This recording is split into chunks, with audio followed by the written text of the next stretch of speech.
Romanos capítulo 3, do 21 ao 24.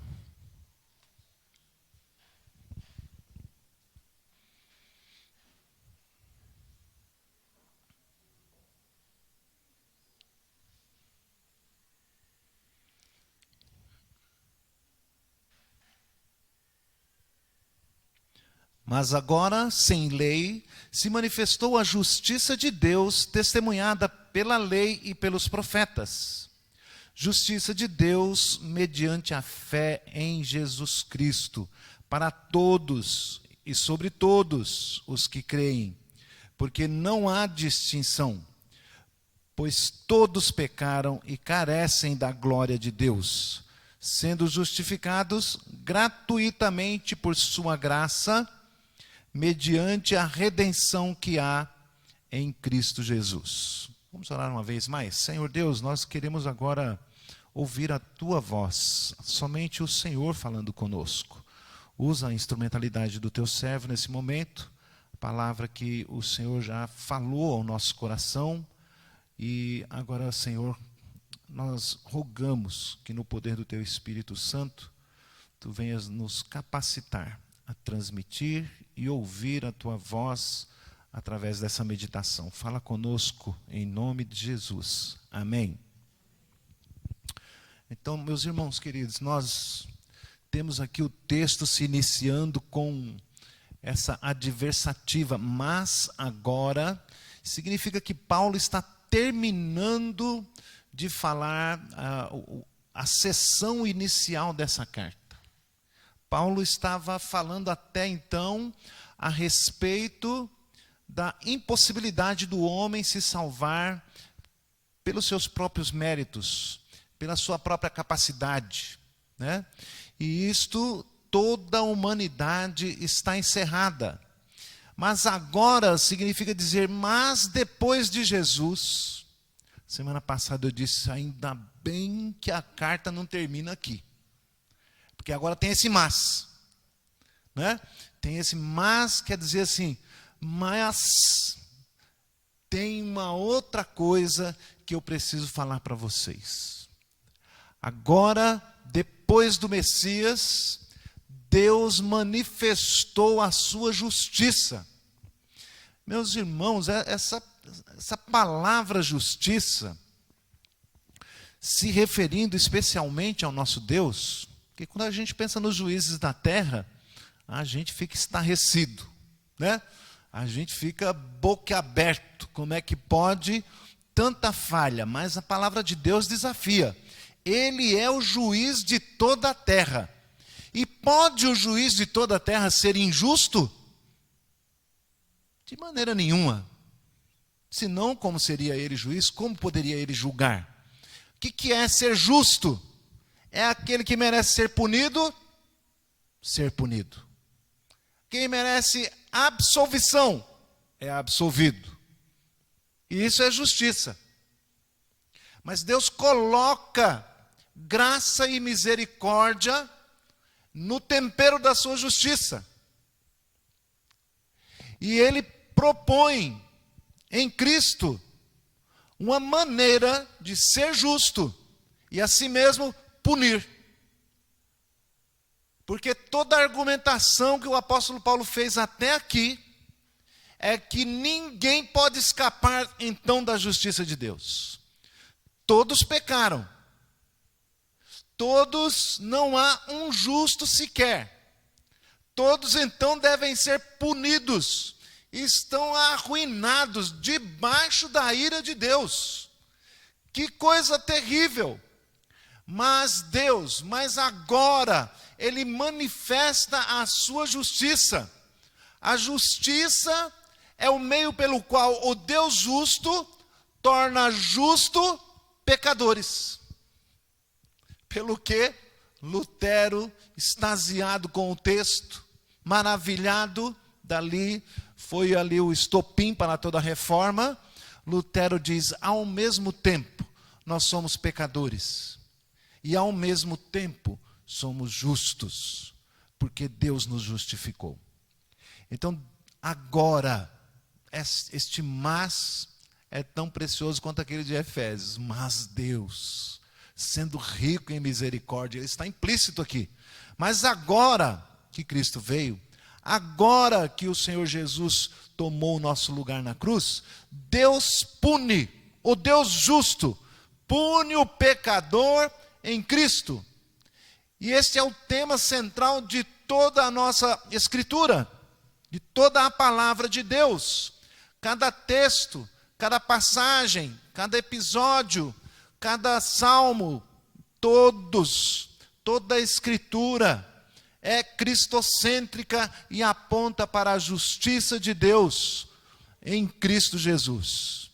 Deus justo criou o homem à sua imagem e semelhança e, sem nenhum dolo, sem injustiça, perfeito em todos os seus caminhos, bem como a todos os anjos, inclusive Satanás, que era um arcanjo, como diz em Ezequiel 18:15, a respeito de do momento que o diabo caiu: perfeito eras em teus caminhos, desde o dia em que foste criado, até que se achou iniquidade em ti.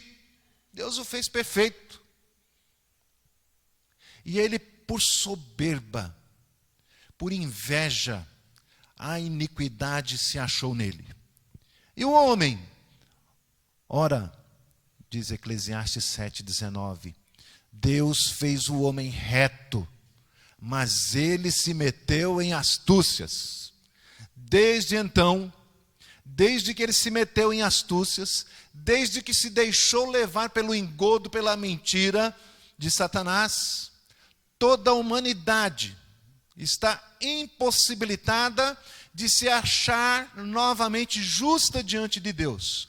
Todavia, isto é o que persegue a humanidade. Estando separados para sempre, querem se encontrar com Deus, porque nasceram para esse fim. Nasceram para glorificar a Deus, foram criados para desfrutar e gozar dele para sempre. Sem ele não há alegria, não há paz. Há um vazio, um buraco que precisa ser preenchido, e o homem persegue isto. Todavia, quando ele se vê, quando ele se projeta, quando ele se aproxima da presença de Deus, o que está iminente é o terrível veredito do juiz de toda a terra. Ele os declara culpados, ele os declara injustos. E então, Paulo demonstrando no início desta carta, tanto judeus como gentios, não há um justo nenhum sequer. E este é então um quadro sombrio para a humanidade. E esta é a busca incessante do homem. Ele quer ser visto e achado outra vez na presença do Deus justo, Deus de toda a terra. Ele quer ser visto e ser achado outra vez como um justo diante de Deus. É o anseio da sua alma, do seu coração. Ser aceitável na presença de Deus. Entrar em sua presença sem ser consumido, sem ser derretido como cera. A busca do homem para religar-se a Deus. É isso que o torna, ou que torna o ser humano um ser religioso. Né? Não é o Homo sapiens, não é o Homo fabris, mas é o fato dele ser um ser religioso que precisa se reencontrar com seu Deus e permanecer na sua presença, ser achado justo. Então, a conclusão da primeira carta, a primeira parte da carta, nos leva a esta angústia, né? A este desespero, desesperança. Ainda bem que a carta não acaba aí, mas inicia-se a nova sessão que vem a ser o tema da nossa mensagem de hoje. A nova sessão que faz uma breve descrição do que ele vai tratar até o capítulo 5. E assim nós vamos ter uma prévia dos próximos capítulos. Portanto, embora seja uma mensagem de 6 pontos, nós falaremos com brevidade, uma vez que o próprio apóstolo Paulo vai entrar em pormenores mais adiante nas próximas mensagens. Não, o tema da mensagem, o tema desta passagem é a justificação. Não poderia ser diferente, né? A palavra justificação aparece inúmeras vezes. E o que falar a respeito da justificação? O que o apóstolo Paulo está falando? Ele vai nos falar a respeito das características da justiça de Deus.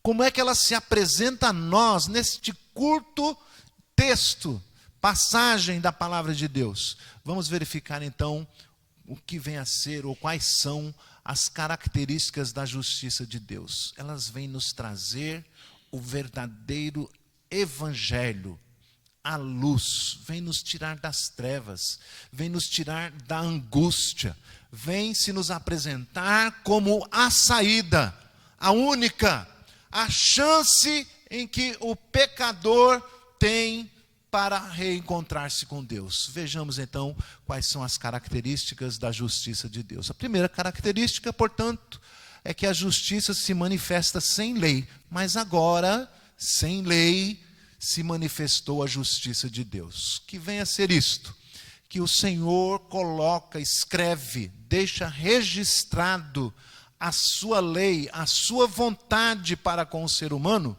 dizendo como é que nós deveríamos ser para que pudéssemos nos apresentar diante dele e sermos achados justos.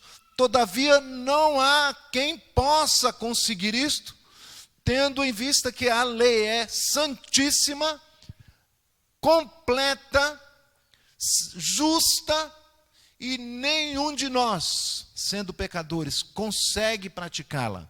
Então o Senhor, para apresentar a sua justiça, que vai se desenvolver durante toda a mensagem, ele diz, é sem a lei moral, é sem a lei cerimonial, porque a lei moral serve apenas para apontar que nós não somos dignos, que é impossível que qualquer um de nós seja salvo pela prática da lei, porque quem vive pela lei será julgado.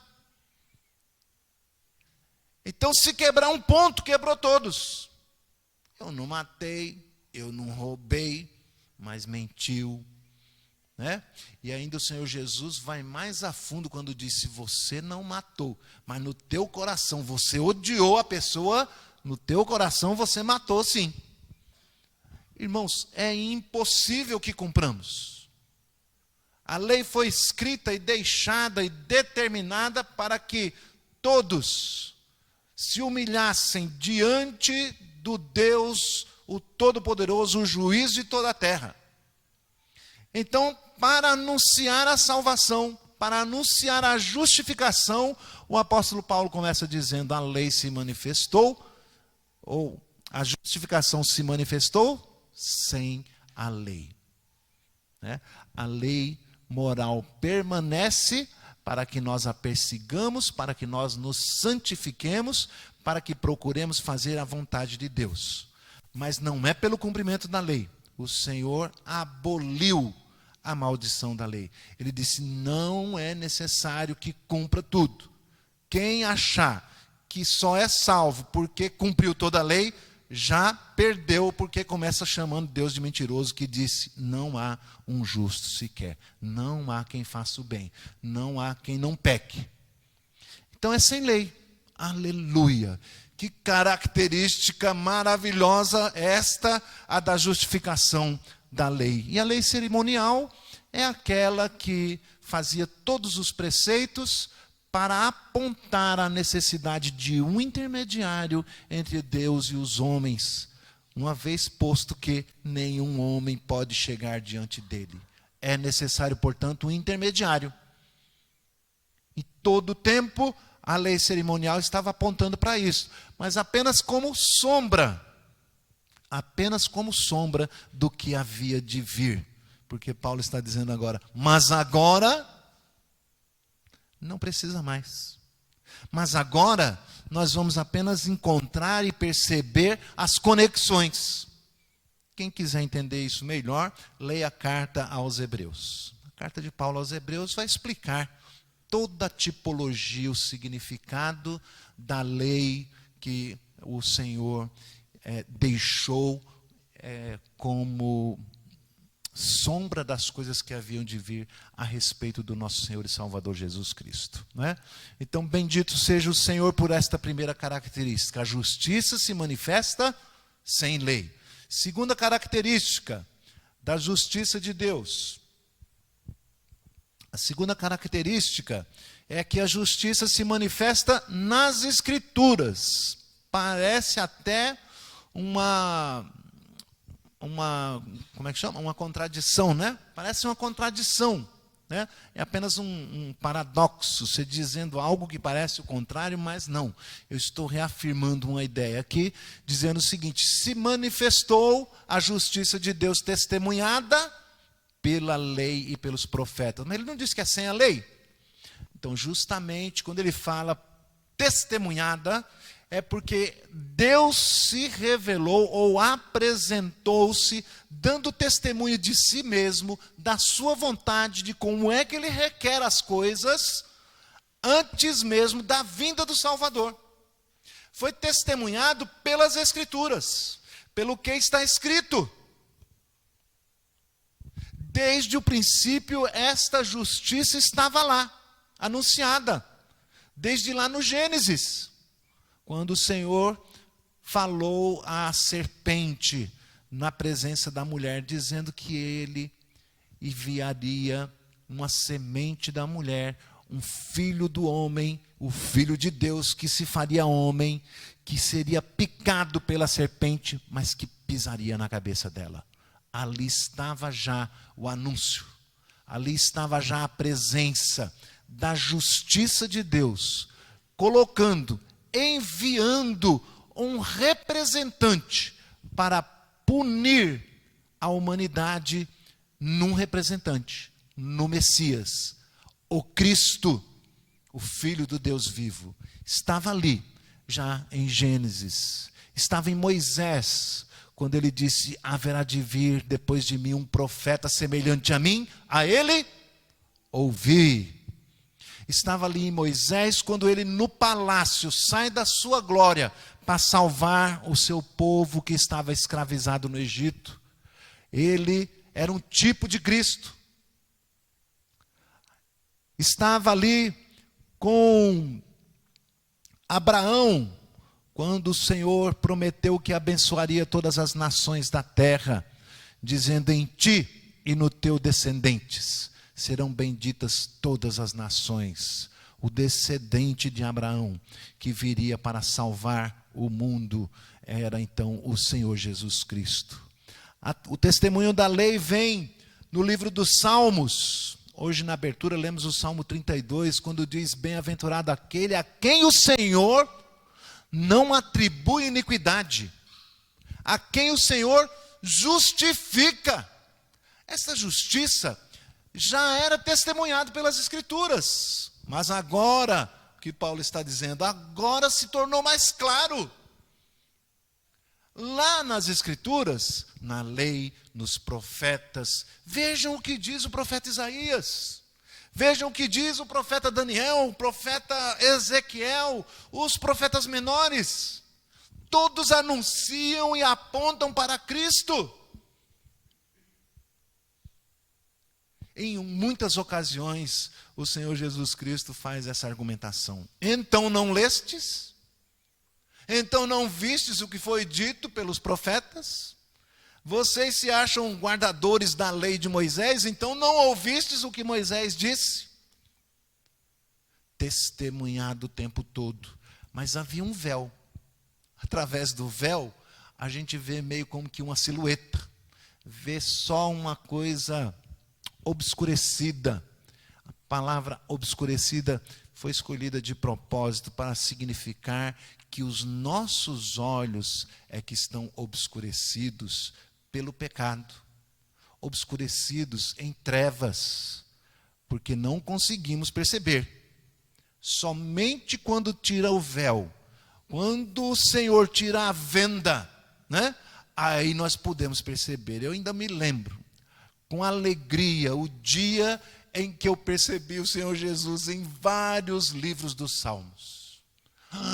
Olha aqui, olha ele aqui. Eu saí escrevendo igual um maluco na minha Bíblia. Jesus, Jesus, Jesus. Eu parei. Todos parece que tem várias sessões a respeito de Jesus. O tempo todo o Senhor testificou. Então a sua justiça foi manifestada sem lei, mas testemunhada na lei e nos profetas. É uma característica, então, da sua justiça. Terceira é a característica de que é mediante a fé em Jesus. Veja o que diz a parte A do versículo 22. A justiça de Deus mediante a fé em Jesus Cristo. Mas é necessário que entendamos que fé é essa. Uma fé que não se trata de um pensamento positivo ou de um desejo profundo, teimosamente instigado no meu coração, na minha mente. Tem que ter fé. Dizia Gilberto Gil, andar com fé eu vou porque a fé não costuma falhar. Não é essa fé. Fé em qualquer coisa, fé na maré, fé na mulher, fé não sei o quê, né? A fé em nosso Senhor Jesus Cristo. O que significa isso? Crer que Ele é o Filho de Deus, que desceu e habitou entre nós, e que foi o nosso representante naquela cruz. Crer que há um Deus justo, que odeia o pecador, e que pune o pecador, assim como Ele fez no seu próprio Filho, que foi levantado, que foi pisado, esbofeteado, a cruz, a coroa de espinhos, os cravos em suas mãos. Parece para você que Ele ama o pecador? A sua ira está armazenada, está posta, está manifesta, mas Deus justifica o homem, atribuindo a justiça de Cristo a todo aquele que crê. A justiça de Deus é mediante a fé em Jesus Cristo. É necessário que haja renúncia, é necessário que haja reconhecimento. Eu sou pecador, eu é que mereço o castigo, eu é que mereço aquela cruz, mas ainda assim não me serviria. Eu precisaria de alguém santo, que oferecesse, que fosse o ofertante e a oferta pelo pecado. Mas que não poderia ter manchas, porque assim aponta o testemunho das Escrituras. Haveria de ser um cordeiro, sem mácula, sem defeito. De modo nenhum o meu sacrifício serviria, nem o teu, nem o de ninguém. Porquanto, repetindo, não há um justo sequer, não há quem faça o bem, não há quem não tenha mácula, não há quem não tenha pecado. Como vai oferecer sacrifício? Mas Jesus Cristo, Filho de Deus, cumpriu todas as exigências da lei, para que não fosse ser necessário cobrá-la de nós. A sua justiça, a sua santificação, a sua glória, a sua majestade é dado gratuitamente a nós, para que recebamos tão somente pela fé, mediante a fé em Jesus Cristo. A fé salvadora, que inclui entender todo esse processo. E então aceitar ou receber que Cristo estava ali no meu lugar, naquela cruz, em substituição a mim. Reconhecer e confessar que é pecador, como está escrito lá na carta do apóstolo João, a primeira, que nós devemos confessar os nossos pecados, ou admitir que nós somos pecadores, e então dizer, o Deus justo não vai me punir de novo, porque Jesus já foi punido no meu lugar. Esta é a fé salvadora. É isso que precisamos discernir e receber com graça, com ação de graças diante do Senhor nosso Deus. Porque esta característica é de que a justiça de Deus é manifesta mediante a fé em Jesus Cristo. A outra característica, a quarta agora, é a característica que a fé, a justiça de Deus é manifesta sem acepção de pessoas. Não quer dizer com isso que o Senhor traz a justificação para todo mundo, indistintamente, um por um. Não. Não quer dizer com isto que ele não seria poderoso para fazê-lo. Se ele quisesse, o seu sangue puro, o seu sacrifício vicário, quer dizer que nos substituiu, era suficiente para salvar todos.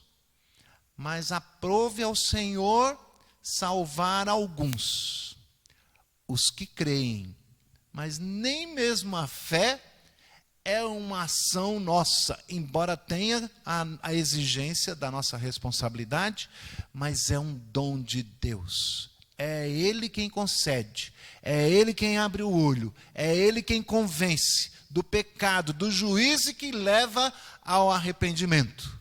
Mas a característica de que é sem acepção de pessoas quer dizer não somente a judeus, não somente a gentios, muito menos, não somente a brasileiros, não somente a romanos, não somente a ricos, não somente a pobres, não somente a crianças, não somente a homens, não somente a mulheres, mas a todos indistintamente, em toda parte, em toda faixa etária e em toda condição financeira, o Senhor tem os seus escolhidos, a quem Ele chamou e escreveu o nome desde antes da fundação do mundo. E isto não é acepção, é o critério de escolha do justo juiz. A todos Ele poderia condenar, mandar para o inferno, sem ser injusto, sendo justíssimo com isso. Mas aprove ao Senhor escolher alguns, para que estes fossem salvos por meio da fé em Cristo Jesus. Mas esta característica nos diz que não está em um lugar X nem no lugar Y, mas em toda parte eles podem estar. Onde a gente possa menos esperar. Temos visto testemunhos até, né? Até de feiticeiros, de homossexuais, de gente de toda raça, toda cor, todo credo, sendo convertido dos seus maus caminhos, tendo o discernimento, a abertura dos olhos para se converter, se consagrar a sua vida ao Senhor nosso Deus. Porque está em toda parte, não há acepção de pessoas. Deus pode justificar a qualquer um, sem distinção. A quinta característica que o apóstolo Paulo nos apresenta da justiça de Deus é que é pela graça. Então, sendo justificados, versículo 24 na parte A, gratuitamente por sua graça. Quase uma redundância, mas é um reforço. Gratuitamente de graça. Gratuitamente porque Deus deu, porque Deus ofertou, né? Esta característica nos diz que a graça é uma verdadeira ofensa. O homem, por natureza, não gosta de ficar devendo favor. A graça é um favor de Deus. Ele não tinha que fazê-lo. Fez porque quis. Ele deu gratuitamente. O homem quer ele mesmo pagar. Dá uma olhadinha. Onde tem mais adeptos? Onde se exige que se pague, onde está se pregando e dizendo que é gratuitamente. E nós devemos dar a Ele a nossa gratidão, o nosso louvor e oferecer a Ele o nosso melhor, porque Ele é digno. Onde está mais cheio? Aonde tem mais adeptos? É aqueles que dizem, bote aqui a sua oferta e agora você pode exigir de Deus, porque você está pagando. Eu sei, você lembrou da lei de não sei o quê, né? Está pagando. Agora vai exigir. E é isso que todos querem. O evangelho da mentira, do engano, é pela graça. Quando dizem tem que pagar, o sujeito vai lá, paga, sai de cabeça erguida, orgulhoso, prepotente, achando que agora ele pode exigir porque ele pagou. Mas a graça é humilhante. Tem origem, então, somente na bondade de Deus e não na bondade do homem. O quanto ele seria bom. É um presente, é gratuito. Justifica o pecador e não aquele que é bom. Às vezes alguns se acham melhores que os outros, portanto, é mais justo que eu seja salvo, e não aquele. Mas o Senhor salva aquele que foi rejeitado. Aquele por quem a sociedade não dá nada. Tendo oferecido o presente, o banquete, a festa, a grande reunião, muitos rejeitaram. Então vem a ordem, vai aos becos, fala aos mendigos, fala aos transviados, aos que estão longe, aos que estão à beira do caminho. Vai lá e convida eles. Fala que o Senhor está oferecendo a salvação, a justificação gratuitamente. Então somente é necessário que creiam. Ofereça aos doutores. Não, eles não querem, são muito sábios, que bobagem. Aos ricos. Isso é coisa de pobre, seus ignorantes, fétidos, saiam de perto de mim. Não é assim? Não querem saber. Embora ali também o Senhor tenha os seus escolhidos. Não porque são melhores, porque o Senhor o quis. Eu sei que é difícil um rico entrar no reino dos céus. É mais difícil que o camelo passar no fundo de uma agulha. Mas quem pode então, Senhor? A Deus tudo é possível. Então, embora o Senhor não faça distinção, embora seja pela graça, embora os sábios, os ricos, os fortes desse século não queiram saber, ainda assim o Senhor pode alcançá-los lá, por sua graça tão somente. Evidentemente, não pelo que fizeram, né? Mas pela graça. Esta é a condição, esta é a característica que Deus nos justifica. Justifica o pecador, não quem cumpre a lei. Justifica até mesmo, podemos dizer, o mal, não o que é bonzinho e acha que com isto as suas obras lhe dão direito. O Senhor vai lá e resgata e transforma aquele que é mau, que o rejeitou, que deu de mão, que xingou o crente. E o Senhor, por graça, por misericórdia, porque Ele quis, Ele salva a quem Ele quiser. A justiça de Deus, então, é manifestada pela graça. E sexto e último lugar, a justiça de Deus é mediante a redenção. Mediante a redenção que há, versículo 24, acho que aí a parte final, né? 24, mediante a redenção que há em Jesus Cristo. E a gente interrompeu o texto aí, né? Porque depois de uma vírgula vem mais. Mas, irmãos, nós íamos ficar aqui a noite toda aí, vocês iam fazer igual, como é que chama o rapaz que caiu da janela? Eutico. Ia ficar longo demais, né? Estou aqui me esforçando para ser rápido com 6 pontos. 6, nesse pequeno trecho. É mediante a redenção em Jesus Cristo. Por ser justo, o Deus, o juiz de toda a terra, não poderia deixar impunes os pecadores. Então, o preço precisaria ser pago. Qual é o preço de uma alma? Uma vez que está posto toda alma que pecar, esta morrerá. se está declarado pelo juiz de toda a terra, como?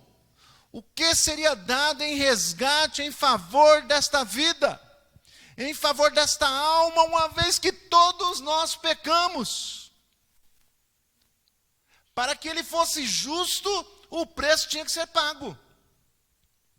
Para que ele fosse o juiz de toda a terra, ele não pode deixar de punir os injustos.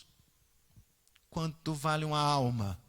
Aos olhos de Deus, o preço de uma alma é o preço do sangue puro de uma outra vida que poderia substituí-la. Olha que interessante isto.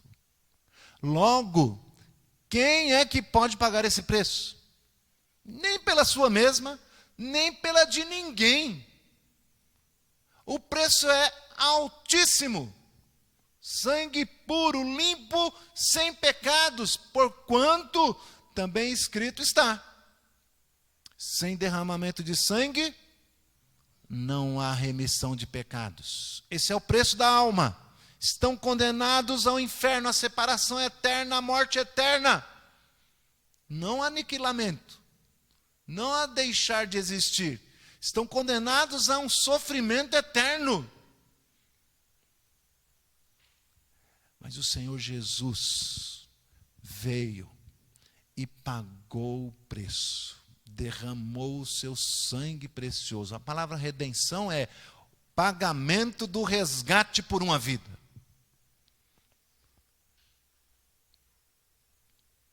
Ele tomou o nosso lugar. Ninguém poderia tê-lo feito. Quem seria este justo? Quem seria este sem mácula? Quem seria este sem pecado algum? Não há um justo sequer. Somente por amor e graça Deus enviou o seu Filho para pagar este preço altíssimo. Toda alma que pecar será morta ou morrerá. Mas agora, com a vinda, mas agora, depois que o Senhor Jesus Cristo pagou o preço, a palavra ganha uma nova conotação, porquanto esta era para nos encerrar a todos em desobediência e sermos achados culpados diante dele. Mas a palavra do evangelho da justificação, a sexta e última característica, diz que todo aquele que crê em Jesus será salvo da ira vindoura. É bênção.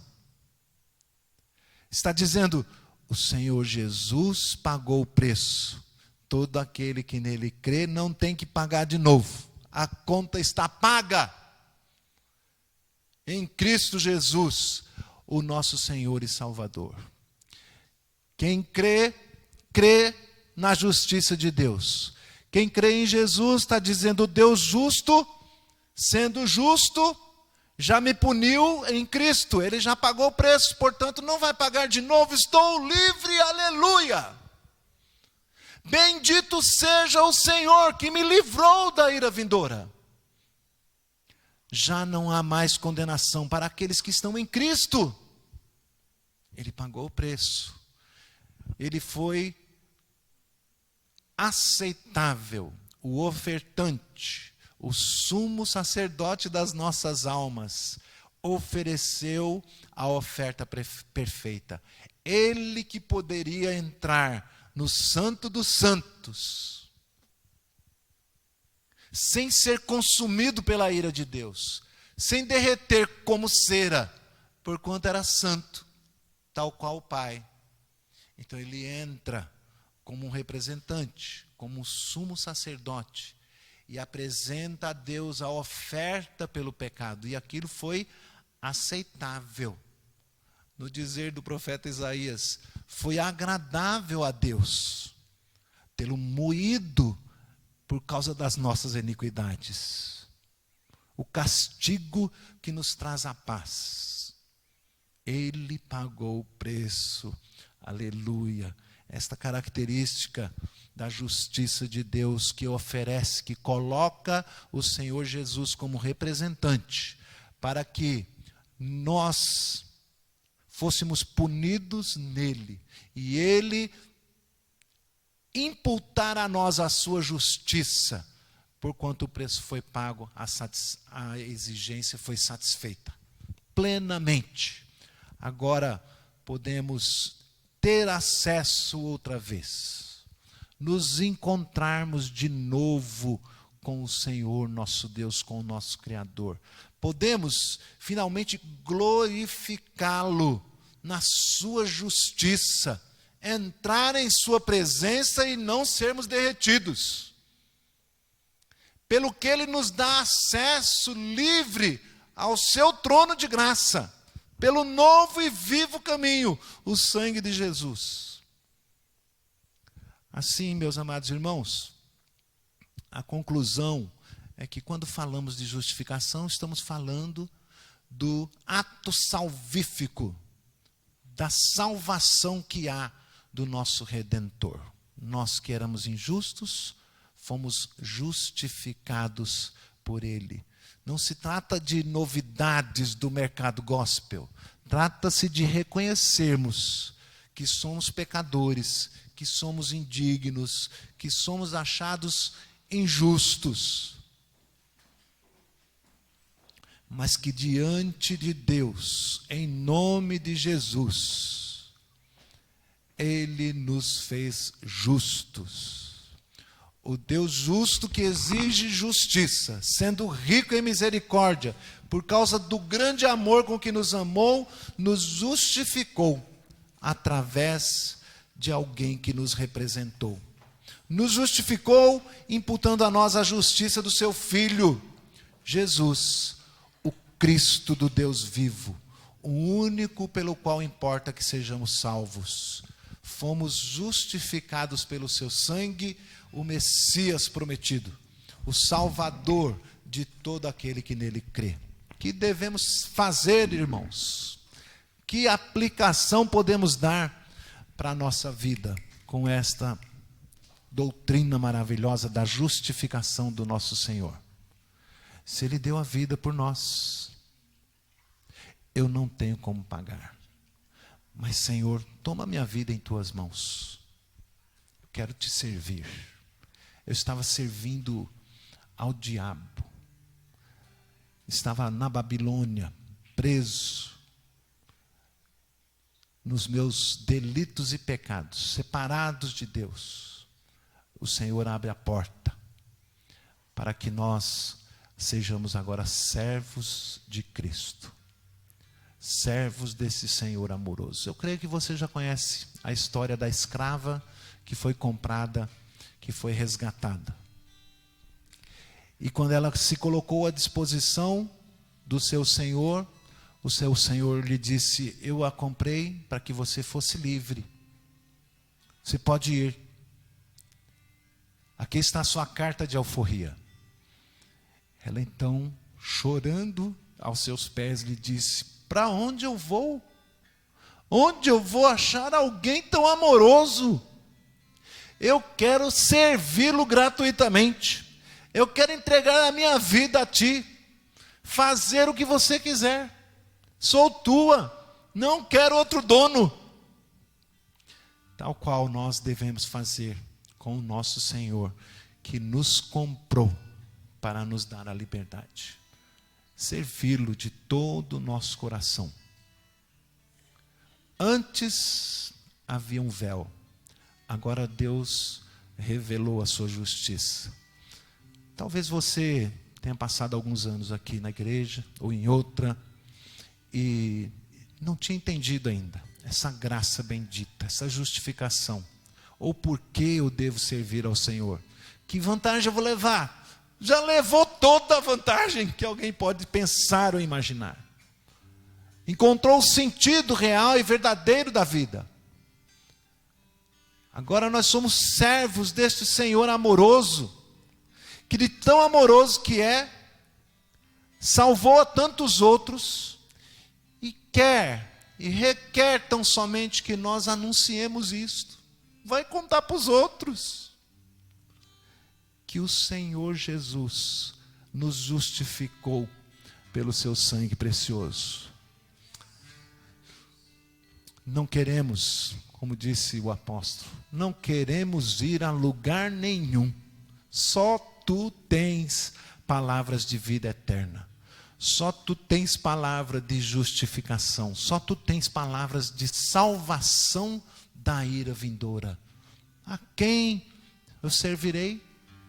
Para onde irei? Vou para onde Ele mandar. Vou para onde Ele quiser, requerer de mim. Farei a sua vontade com temor e tremor. Então, o que fazer? Crer, pois, no Senhor Jesus. Crê e prega essa justificação e anuncia a todos tão grande salvação.